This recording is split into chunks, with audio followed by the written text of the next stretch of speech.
Assalamualaikum warahmatullahi wabarakatuh. Perkenalkan, nama saya Dwi Suci Asni Darmasibuan.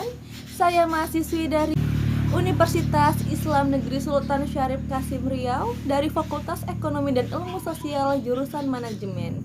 Oke, di video kali ini saya akan membahas tentang sistem pemerintahan Indonesia, Lembaga Tinggi Negara Indonesia. Menurut Undang-Undang Dasar 1945 setelah amandemen, mempunyai lembaga konstitusi yaitu legislatif, eksekutif, dan yudikatif. Lembaga legislatif adalah lembaga deliberatif pemerintah dengan kekuasaan membuat hukum. Legislatif dikenal dengan beberapa nama, yaitu parlemen, kongres, dan asambli nasional. Dalam sistem parlemen, legislatif adalah badan tertinggi dan menuju eksekutif. Dalam sistem presidensial, legislatif adalah cabang pemerintahan yang sama dan bebas dari eksekutif. Sebagai tambahan, atas penetapan hukum, legislatif biasanya juga memiliki kuasa untuk menaikkan pajak dan menerapkan anggaran. Legislatif antara lain adalah MPR yang mempunyai fungsi menetapkan perubahan terhadap undang-undang atau melakukan pesanan undang-undang dasar yang baru. Yang kedua, menetapkan perubahan undang-undang dasar yang telah dilakukan. Yang ketiga, melakukan pelantikan terhadap presiden dan wakil presiden sesuai dengan hasil pemilu atau sidang paripurna MPR. Yang keempat, melakukan pelantikan terhadap presiden dan wakil presiden berhenti dan diberhentikan sebelum presiden dan wakilnya jabatannya berakhir. Yang kelima, memberikan keputusan terhadap berbagai hal yang diberikan oleh DPR dan Mahkamah Konstitusi yang berkaitan dengan masa jabatan presiden dan wakilnya. Yang keenam, keputusan berhenti.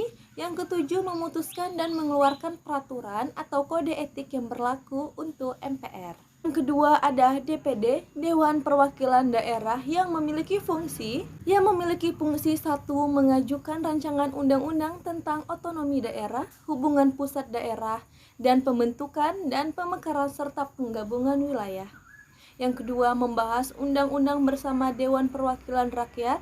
Yang ketiga, beri pertimbangan mengenai anggaran pendapatan belanja negara. Yang keempat, mengusulkan undang-undang mengenai pajak, pendidikan, dan agama bersama Dewan Perwakilan Rakyat. Yang kelima, ada pengawasan pelaksanaan undang-undang mengenai semua hal rancangan undang-undang Dewan Perwakilan Daerah. Keputusan terhadap berbagai hal yang diberikan oleh DPR dan Mahkamah Konstitusi yang berkaitan dengan masa jabatan presiden dan wakilnya. Yang keenam, keputusan berhenti. Yang ketujuh, memutuskan dan mengeluarkan peraturan atau kode etik yang berlaku untuk MPR. Yang kedua ada DPD, Dewan Perwakilan Daerah yang memiliki fungsi satu, mengajukan rancangan undang-undang tentang otonomi daerah, hubungan pusat daerah, dan pembentukan dan pemekaran serta penggabungan wilayah. Yang kedua, membahas undang-undang bersama Dewan Perwakilan Rakyat. Yang ketiga, memberi pertimbangan mengenai anggaran pendapatan belanja negara.